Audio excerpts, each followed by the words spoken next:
Senhora Presidente, senhores membros do Governo, senhoras e senhores deputados, como os verdes têm vindo a afirmar, a União Europeia continua de costas voltadas para os interesses dos povos europeus, pois já há muito que a sua grande preocupação deixou de ser os cidadãos e passou a ser a banca e os banqueiros. E se já há muito a União Europeia removeu do seu vocabulário conceitos tão importantes como solidariedade, agora o que se prepara é mais um golpe nas políticas de coesão que vai ter efeitos muito negativos numa economia como a nossa, em que os fundos comunitários assumem um papel decisivo e, por isso, esperamos a mais firme oposição do governo português à proposta para o quadro financeiro plurianual.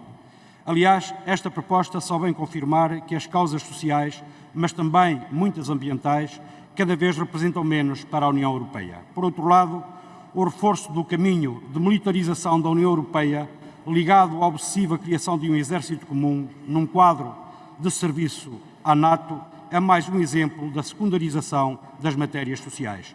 A cumplicidade e até a participação da União Europeia em intervenções militares de agressão e ingerência nas últimas décadas demonstra bem a lógica e as consequências desta política belicista. Um caminho que em tudo se distancia da promoção da paz. A promoção da paz que, curiosamente, representou o objetivo inicial da atual União Europeia, que está na sua origem com a criação da SECA, a Comunidade Europeia do Carvão e do Aço, como forma de controlar as principais matérias-primas indispensáveis à guerra.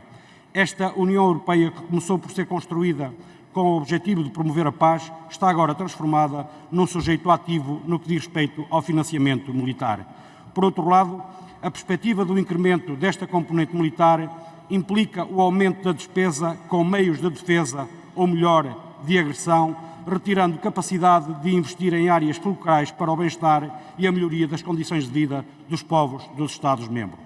É neste contexto que surge a designada cooperação estruturada permanente, com o objetivo de reforçar o domínio militar, implicando, entre outras questões, intensificação de capacidades e equipamentos militares, maior despesa nesta área, disponibilização de mais unidades de combate e por aí fora. Mas esta não é nenhuma prioridade para os povos da Europa, nem nenhuma necessidade para o povo português.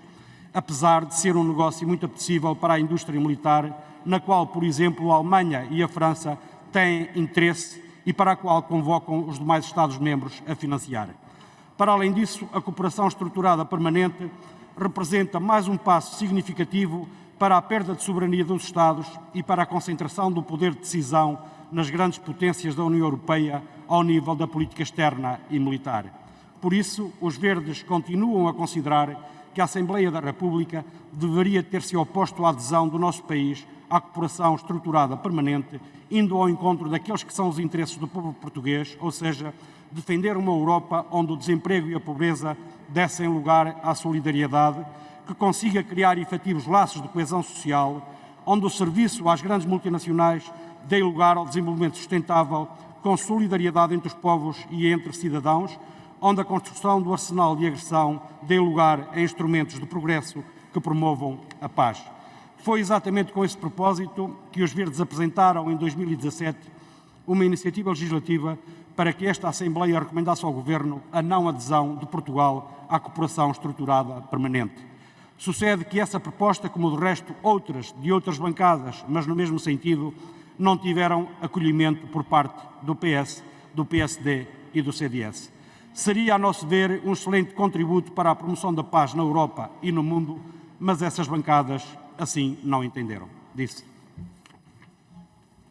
Muito obrigada, Sr. Deputado. Para uma intervenção tem a palavra a Sra. Deputada Cristina Rodrigues, do PAN. Tem a palavra, Sra. Deputada.